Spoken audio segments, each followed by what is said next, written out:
waa muuqaal qurux badan oo farxad gelinaya muwaadin kasta oo la dareen wadaniyadeed markaad aragto ciidamadan cusub oo lagu magacaabo guutada 14 Oktoobar ee xoogga dalka Soomaaliyeed ayaa ah dhalinyaro ka dhigay qaraxii ay maleeshiyaadka nabadiidka al-shabaab ay ku gumaadeen shacabka Soomaaliyeed 14 bishii Oktoobar ee sanadkii 2017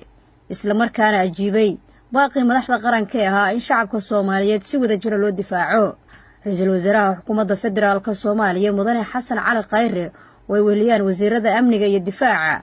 iyo xildhibaano ka tirsan baarlamaanka Soomaaliya ayaa maanta booqasho dhiirigelina ugu tagay ciidankaasi si ugu dhiirigeliyo go'aanka geesinimada leh ay qaateen oo ah inay cadawga argagixisada al-shabaab ay ka difaacaan dadka iyo dalka Soomaaliyeed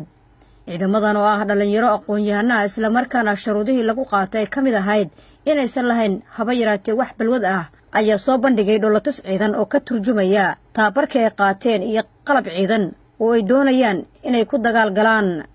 waxaana daawanayay oo aad ugu riyaaqay ra'iisul wasaaraha xukuumadda federaalka Soomaaliya iyo mas'uuliyiintii la socday waxa qalbigii qaaday wixii la dhihi jiray Soomaaliya wixii la dhihi jiray sharaf iyo karaamo wixii la dhihi jiray halyeey qaran iyo dawladnimo waxa qalbigii qaaday wixii la dhihi jiray geesiyaashii ama libaaxyada Afrika waxa horteena ka muuqda dhalinyaro Soomaaliyeed oo soo istaagtay naftooda inay u hurto qarankooda ra'iisul wasaare Khayre ayaa ciidamada la qadeeyay si uu hubiyo tayada raashinka ay cunaan geesiyaasha naftooda u hibeeyay difaaca dalkeena isagoo mid kasta si gaar ah ula sheekaysanaya isla markaana ugu hambalyeynayay go'aankooda ah ka mid noqoshada ciidanka iyagoo aad ugu faraxsanaa dhiirigelinta madaxda qaranka wasiirka gaashaandhigga Soomaaliya Xasan Cali iyo abaanduulaha ciidanka xoogga dalka Soomaaliya Janaan Cabdullaahi Cali Caanood ayaa sheegay in ciidamadan ay u diyaarsan yihiin inay qaadaan howlgallada argagixisada al-shabaab looga saarayo meelaha yaryar ay weli ku dhibaateynayaan shacabka Soomaaliyeed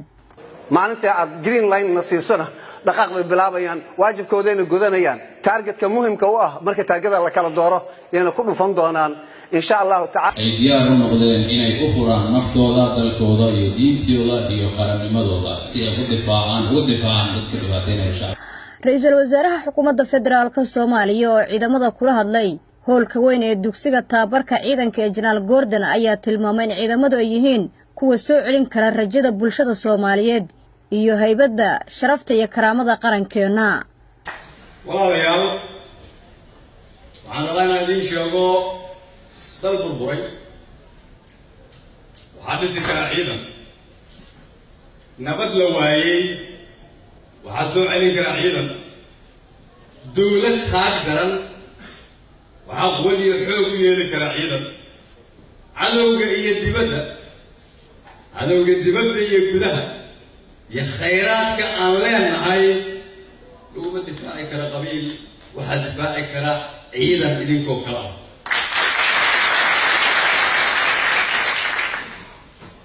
maanta dalkan waxaa badbaadin karaa ciidan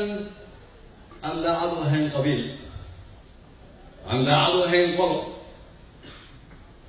aan daacad u ahayn dangaar aan daacad u ahayn kuwa caadaystay inaan dhulka naano waanan dusha usoo kaxay aan daacad u ahayn iftiin yaroo muuqda laakiin u jeeda waxa dadka kale aanay u jeedi karin cidda la isku hadlaynayo maanta waan aaminsannahay dalkan inay dhibaatada ka saari karto waa idinka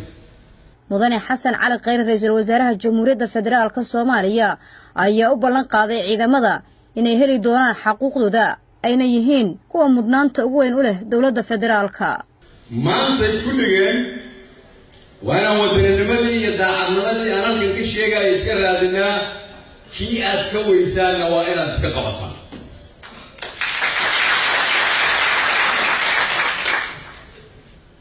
محافظة ودولنا بديسة تاجرسن عقيدة له وآمن سند الكيسة إنه نفسي سوه بيسي ويلكيان ما تسرقني أي كفي عن سركال أي معارضني مقلد بوجود وحاسب قبيل وهل قبيل كسو وذا الجيدان أنت أقول إن دي قبل حيان أنت أقول إن قبيلات اللقطة أنت أقول إن اللاريش كالقالة أنت أقول من الصومالي إلى مقدستان أنت أقول إلا كالطبيعي أنت أقول أجنبي إن أنا نوي كريسة أندل كان أقول نقمين إذن كنا وحضرك كل هذه الحقوق وأنا دي بلن قال يا أنت أنا في الوزارة وضم تتكلم مدحرينه إنه فرماجية حقوق من أهل الشعب. نصر بشير علي ورباهنتا قرنكا مقالة مقدشو.